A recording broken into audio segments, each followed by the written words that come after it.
इस वक्त की बड़ी खबर, सीज फायर पर एमईए का बड़ा बयान सामने आया है। ईरान में भारतीयों को अब पैगाम भेजा है एमईए ने।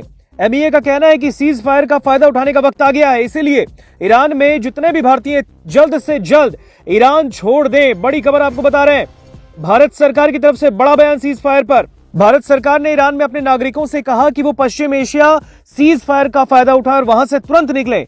भारत सरकार जनवरी 2026 से ईरान में अपने नागरिकों को वहां से निकलने की बात कह रही है। तब वहां 10,000 भारतीय थे और अब भी वहां 7,500 भारतीय नागरिक, और इसमें ज्यादा भारतीय छात्र हैं जो कि मेडिकल, इंजीनियरिंग और कई अन्य सेक्टर की पढ़ाई कर रहे हैं।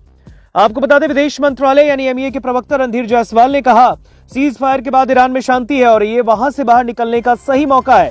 मैं खास तौर पर दक्षिण ईरान में रहने वाले भारतीयों से गुजारिश करूंगा कि वो वहां से सड़क मार्ग से उत्तर की ओर जाएं और आर्मेनिया के रास्ते बाहर निकलें। बड़ी खबर आपको बता रहे हैं, सीज फायर से पहले ही भारत सरकार लगातार ईरान से अपने नागरिकों को निकालने की कोशिश में थी और ईरान के पड़ोसी दो देशों आर्मेनिया और अजरबैजान के रास्ते बाहर निकाला भी है। और वैसे अब नागरिक उड्डयन मंत्रालय के अधिकारियों ने कहा कि सीज फायर की स्थिति साफ होने का इंतजार है। बड़ी खबर बता रहे हैं, अगर शनिवार को पाकिस्तान में आयोजित बैठक में सीज फायर की पक्की तस्वीर बनकर उभरती है, यूएई, सऊदी अरब और कतर, वहां से ज्यादा उड़ानों का संचालन भारत के लिए शुरू हो सकता है। पश्चिम एशिया विवाद के बाद भारत से खाड़ी के क्षेत्र में होने वाली उड़ानों की तादाद रोजाना 350 से घटकर सिर्फ 90 रह गई है और अब स्थिति सुधरने की उम्मीद है। जैसे गुरुवार को कतर से 9 से 10 नई उड़ानें भारत के लिए उड़ने के लिए तैयारी में है और ये तादाद आने वाले दिनों में बढ़ेगी। निजी एयरलाइन गल्फ एयर ने कहा कि जल्द ही बहरीन और भारत के बीच उड़ानें शुरू होंगी। भारतीय नागरिकों के लिए स्वदेश आना आसान हो जाएगा।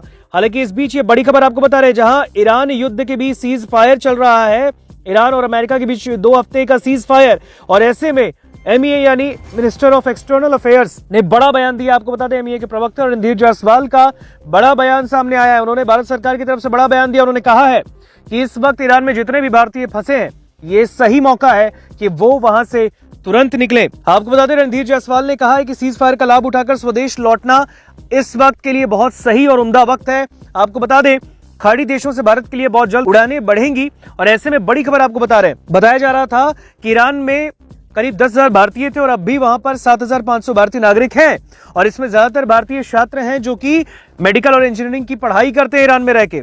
अब ऐसे में ईरान और अमेरिका की लड़ाई के बीच एमईए का बड़ा बयान कि जहां पर अब सीज फायर हुआ है दोनों देशों के बीच, 2 हफ्ते का ये युद्ध विराम है, तो ये एक सही मौका है कि वहां पर ईरान में फंसे भारत के नागरिक जल्द से जल्द भारत वापस लौटे और इस मौके का फायदा उठाएं।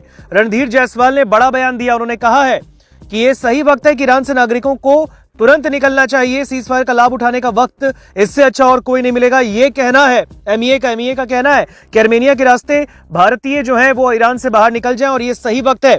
खुद एमईए के प्रवक्ता रणधीर जायसवाल ने कहा कि सीज फायर के बाद ईरान में शांति है और ये वहां से बाहर निकलने का सही मौका है। मैं खास तौर पर दक्षिण ईरान में रहने वाले भारतीयों से गुजारिश करूंगा कि वहां से सड़क मार्ग से उत्तर की ओर जाएं और आर्मेनिया के रास्ते बाहर निकल जाएं। और अब ऐसे में ये बड़ी खबर हम आपको बता रहे हैं, ईरान सीज फायर के बीच ये बड़ी खबर, एमईए का बड़ा बयान। मिनिस्टर ऑफ एक्सटर्नल अफेयर्स के प्रवक्ता रणधीर जायसवाल ने कहा कि ये सही वक्त है कि ईरान में फंसे भारतीय